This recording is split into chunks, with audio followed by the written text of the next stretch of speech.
ಎಲ್ರಿಗೂ ನಮಸ್ಕಾರ. ಸುಧಾ ಅಡುಗೆ ಯೂಟ್ಯೂಬ್ ಚಾನಲ್ ನೋಡ್ತಾ ಇರುವಂಥ ಎಲ್ಲ ವೀಕ್ಷಕರಿಗೂ ನಿಮ್ಮ ಮನೆ ಮಗಳು ಸುಧಾ ನಾರಾಯಣ್ ಮಾಡುವ ನಮಸ್ಕಾರಗಳು. ಇವತ್ತಿನ ಅಡುಗೆನ ಸ್ಟಾರ್ಟ್ ಮಾಡೋಣ ಬನ್ನಿ. ಇವತ್ತು ತುಂಬ ಸಿಂಪಲ್ಲಾಗಿ ತುಂಬ ಟೇಸ್ಟಿಯಾಗಿ ಪಾಲಕ್ ಪನ್ನೀರ್ ಮಾಡೋದು ಹೇಗೆ ಅಂತ ತೋರಿಸ್ಕೊಡ್ತಾ ಇದ್ದೀನಿ. ಇದಕ್ಕೆ ಬೇಕಾಗಿರುವಂಥ ಇಂಗ್ರೀಡಿಯೆಂಟ್ಸ್ನ ನಾನು ಹೆಚ್ಚಿಟ್ಕೊಂಡಿದ್ದೆ. ಅದೇನು ಅಂತ ನೋಡೋಣ ಬನ್ನಿ. 1 ಸ್ಪೂನ್ ಆಗುವಷ್ಟು ನಾನು ಕಸ್ತೂರಿ ಮೇಥಿನ ತೊಗೊಂಡಿದ್ದೀನಿ. 1 ಸ್ಪೂನ್ ಆಗುವಷ್ಟು ಗರಂ ಮಸಾಲ, 1 ಸ್ಪೂನ್ ಆಗುವಷ್ಟು ಅಚ್ಕಾರದ ಪುಡಿ, 3 ಹಸಿಮೆಣ್ಸಿಕಾಯಿ, 1 ಇಂಚ್ ಆಗುವಷ್ಟು ಶುಂಠಿ, 2 ಟೊಮೊಟೊ, 1 ಬೆಳ್ಳುಳ್ಳಿ, 2 ಪಲಾವ್ ಎಲೆ, 1 ಇಂಚ್ ಆಗುವಷ್ಟು ಚಕ್ಕೆ ಮತ್ತು ಒಂದು ಏಲಕ್ಕಿಕಾಯಿ ಸಾಕು, ಮತ್ತು ಸಾಸಿವೆ, 2 ಗೆಡ್ಡೆ ಆಗುವಷ್ಟು ಈರುಳ್ಳಿ ಮತ್ತು ಕರಿಬೇವು ಸೊಪ್ಪನ್ನ ತೊಗೊಂಡಿದ್ದೀನಿ. ಇವಾಗ ನಾನು ಪಾಲಕ್ ಸೊಪ್ಪನ್ನ ತುಂಬ ಚೆನ್ನಾಗಿ ತೊಳ್ಕೊಂಡು ತೊಳ್ಕೊಂಡು ಇಟ್ಕೊಂಡಿದ್ದೀನಿ. ಇವಾಗ ನೀರನ್ನ ಕಾಯಕ್ಕಿಟ್ಟಿದ್ದೀನಿ. ಆ ಸೊಪ್ಪನ್ನ ತೊಳೆದಿರುವಂಥ ಸೊಪ್ಪನ್ನ ನಾನು ಈ ಕುದಿಯೋ ನೀರಿಗೆ ಹಾಕ್ಕೊತಾ ಇದ್ದೀನಿ. 1 ಕುದಿ ಬಂದರೆ ಸಾಕು. ಈ ರಕ್ತ ಕಮ್ಮಿ ಇರುವವರು ಈ ಪಾಲಕ್ ಸೊಪ್ಪನ್ನ ತಿನ್ನಿ, ರಕ್ತ ಚೆನ್ನಾಗಿ ಉತ್ಪತ್ತಿ ಆಗುತ್ತೆ ಅಂತ ಹೇಳ್ತಾರೆ. ಒಂದ್ಸಲ ಟ್ರೈ ಮಾಡಿ ನೋಡಿ ಈ ಥರ ಒಂದು ರೆಸಿಪಿನ. ತುಂಬಾ ಟೇಸ್ಟಿಯಾಗಿರುತ್ತೆ, ಎಲ್ಲರೂ ಇಷ್ಟಪಟ್ಟು ತಿಂತಾರೆ. ನೋಡಿ ಇವಾಗ ಸೊಪ್ಪು ಚೆನ್ನಾಗಿ ಬೆಂದಿದೆ. ಇದು ಬೆಂದಿರುವಂಥ ಸೊಪ್ಪನ್ನ ನಾವು ಪ್ಲೇಟಿಗೆ ಸರ್ವ್ ಮಾಡ್ಕೊಳ್ಳೋಣ. ಸರ್ವ್ ಮಾಡ್ಕೊಂಡಾಗಿದೆ. ಇವಾಗ ಒಂದು ಪ್ಯಾನ್ಗೆ ನಾನು 3 ಸ್ಪೂನ್ ಆಗೋಷ್ಟು ಆಯಿಲ್ನ ಹಾಕ್ಕೊತಾ ಇದ್ದೀನಿ. ಈ ಪನ್ನೀರು ಹೊರಗಡೆ ತಂದಿರೋದ್ರಿಂದ ನಾನು ಹುರ್ಕೊತಾ ಇದ್ದೀನಿ. ಮನೇಲೇ ಮಾಡಿರೋವಂಥ ಪನ್ನೀರ್ ಆಗಿದ್ದರೆ ಹುರಿಯೋ ಅವಶ್ಯಕತೆ ಇಲ್ಲ. ನಾನು ಹೊರಗಡೆ ತಂದಿರೋದ್ರಾಗಿದ್ದರಿಂದ ನಾನು ಹುರ್ಕೊತಾ ಇದ್ದೀನಿ.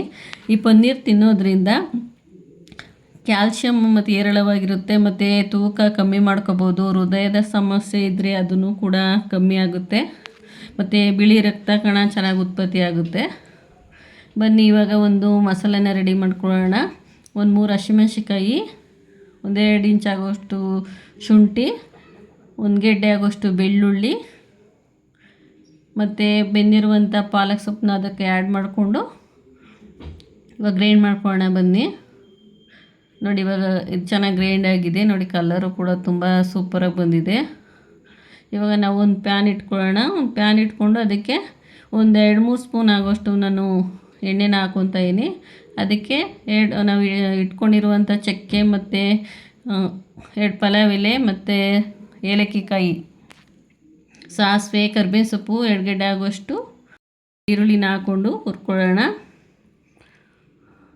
ನೋಡಿ ಕೆಂಪು ಬಣ್ಣ ಬರೋವರೆಗೂ ಫ್ರೈ ಮಾಡ್ಕೊಳ್ಳೋಣ. ಇವಾಗ ಆಗಿದೆ. 3 ಟೊಮೊಟೊನ ಹೆಚ್ಚಿಟ್ಕೊಂಡಿದ್ನಲ್ಲ ಅದನ್ನು ಕೂಡ ಇದಕ್ಕೆ ಹಾಕ್ಕೊಂಡು ಚೆನ್ನಾಗಿ ಬಾಡಿಸ್ಕೊತಾ ಇದ್ದೀನಿ. ಈ ಟೊಮೊಟೊ ಕೂಡ ಇವಾಗ ಚೆನ್ನಾಗಿ ಫ್ರೈ ಆಗಿದೆ. ಅದಕ್ಕೆ ನಾವು ರುಬ್ಬಿಟ್ಕೊಂಡಿರುವಂಥ ಪಾಲಕ್ಕು ಮತ್ತು ಎಲ್ಲ ರುಬ್ಬಿಟ್ಕೊಂಡಿರೋ ಮಸಾಲೆನ ಇದಕ್ಕೆ ಹಾಕ್ಕೊತಾ ಇದ್ದೀನಿ. ಅದನ್ನು ಕೂಡ ಹಾಕ್ಕೊಂಡು ಇವಾಗ ಚೆನ್ನಾಗಿ ಫ್ರೈ ಮಾಡ್ಕೊಳ್ಳೋಣ. ನೋಡಿ ಇವಾಗ ಫ್ರೈ ಆಗಿದೆ. ಅದಕ್ಕೆ 1 ಗ್ಲಾಸ್ ಆಗೋಷ್ಟು ನೀರನ್ನ ಹಾಕ್ಕೊಂಡು ನಾನು ಜಾರ್ನಲ್ಲಿ ಇರುವಂಥ ನೀರನ್ನ ಹಾಕ್ಕೊಂಡು ಇದಕ್ಕೂ ಹಾಕ್ಕೊಂಡು ಮಿಕ್ಸ್ ಮಾಡ್ಕೊತಾ ಇದ್ದೀನಿ. ತುಂಬ ತೆಳುವಿದ್ರೆ ಚೆನ್ನಾಗಿರಲ್ಲ. ಇದು ಚಪಾತಿಗೆ, ಪೂರಿಗೆಲ್ಲ ತುಂಬಾ ಕಾಂಬಿನೇಷನ್ ಚೆನ್ನಾಗಿರುತ್ತೆ. 1 ಸ್ಪೂನ್ ಆಗುವಷ್ಟು ರುಚಿಗೆ ತಕ್ಕಷ್ಟು ಉಪ್ಪನ್ನ ನಾನು ಆ್ಯಡ್ ಮಾಡ್ತಾಯಿದ್ದೀನಿ. ನೋಡಿ ಇವಾಗ ಚೆನ್ನಾಗಿ ಬೆಂದಿದೆ. ಕಲರು ಕೂಡ ಚೆನ್ನಾಗಿದೆ. ಇವಾಗ ಫೈನಲಿ ಪನ್ನೀರನ್ನ ನಾನು ಇದಕ್ಕೆ ಆ್ಯಡ್ ಮಾಡ್ತಾಯಿದ್ದೀನಿ. ಇವಾಗ ಆ್ಯಡ್ ಮಾಡಿಕೊಂಡು ಚೆನ್ನಾಗಿ ಅದನ್ನು ಮಿಕ್ಸ್ ಮಾಡಿಕೊಂಡು ಒಂದು 5 ನಿಮಿಷ ಚೆನ್ನಾಗಿ ಬಾಯ್ಲ್ ಮಾಡ್ಕೊಳ್ಳೋಣ.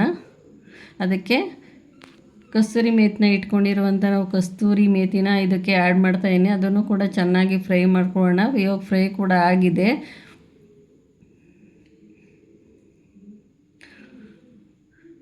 ಪನ್ನೀರು ದೇಹಕ್ಕೆ ತುಂಬಾ ಒಳ್ಳೆಯದು. ಒಂದ್ಸಲ ಈ ಥರ ಟ್ರೈ ಮಾಡಿ ನೋಡಿ. ಮಕ್ಕಳಿಗೆ ಅವಾಗವಾಗ ಮಾಡಿಕೊಡ್ತಾಯಿರಿ, ತುಂಬಾ ಇಷ್ಟಪಟ್ಟು ಚೆನ್ನಾಗಿ ತಿಂತಾರೆ. ಈ ವಿಡಿಯೋ ಇಷ್ಟ ಆಯಿತು ಅಂದರೆ ಲೈಕ್ ಮಾಡಿ, ಶೇರ್ ಮಾಡಿ, ಕಮೆಂಟ್ ಕೂಡ ಮಾಡಿ.